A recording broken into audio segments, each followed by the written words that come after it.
आई भैया दशहरा के शुभ अवसर पर तमाम श्रोता समाज के काका चाचा भाई बंधु माता बहन सबका के बबुआ कृष्ण क्रांति के तरफ से अरे वह सब के चरण में कोटि कोटि बार लगातार नमस्कार बा। अरे वह सब के आशीर्वाद के इंतजार बा। हम एगो देवी गीत गावे जा रहल बानी। आशा न पूर्ण विश्वास बा कि रउआ सब के प्यार दुलार मिली मिलिए बाबू हमारा वैसे भक्त ओ माता रानी के दरबार में गई बड़े ओ माई की पुकार करता रे कहता रे कि हे माई का कहत रे बबुआ सुना का कहता रे बबुआ मास्टर। ओम जयंती मंगला काली भद्र काली कपालिनी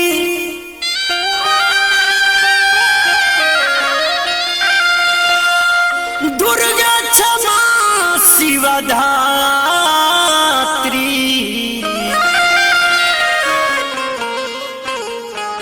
स्वाहा स्वधा नमस्तुते।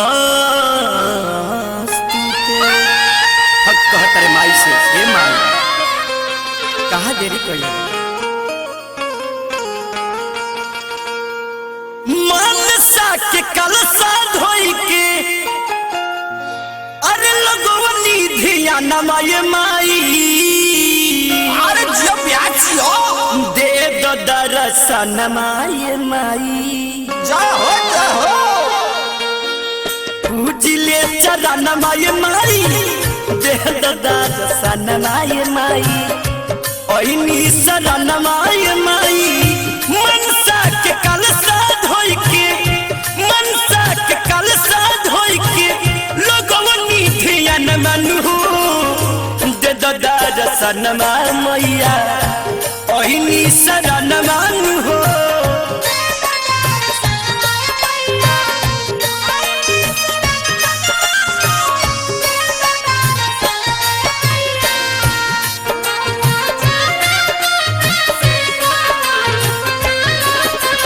Music by Ayan Babu, Panditpura.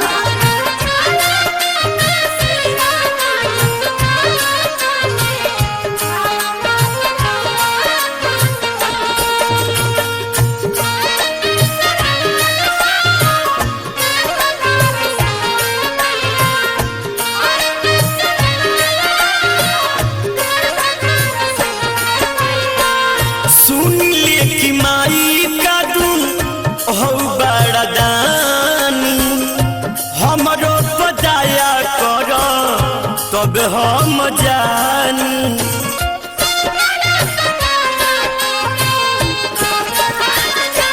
हाँ, सुन ले कि माई का दून हो बड़ा दानी हमरो पदाया करो तब हम जानी। सेवका के पूरा करो ए माई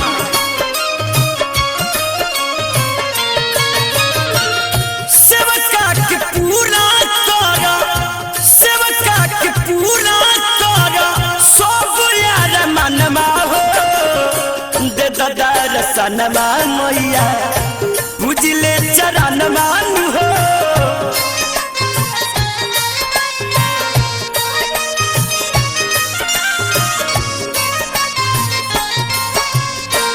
देखी अभी कैफे चांदपुर बाजार प्रोपराइटर बनी आजाद भैया शशि पान दुकान प्रोपराइटर बनी हमरा संतोष भैया बहुत बहुत पुरस्कार दिले बनी। ऐसा रिकॉर्डिंग होता यादव रिकॉर्डिंग स्टूडियो धुबोलिया बाजार जियो जमदार बाबू बने रहो। देखी कोरस करतनी हमरा विनोद भैया राकेश भैया बानी भोला भाई बानी हरेश भैया बानी बहुत बहुत पुरस्कार दिले बनी। दिल्ली भैया Music by Ayan Babu, Panditpura. Jio master बना रहा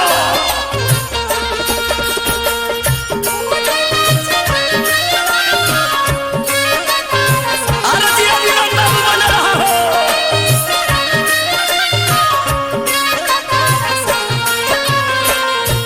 अनुपया नारी सेवका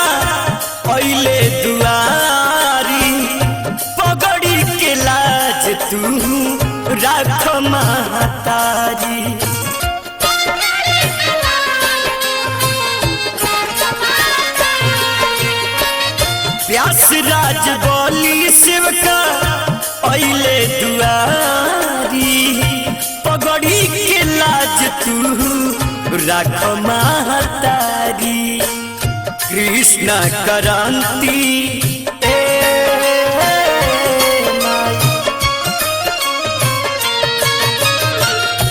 कृष्ण क्रांति गावस कृष्ण क्रांति गावस तोहरी भजन मय माई दादा सन भाई माई ओहिनी सदन माय माई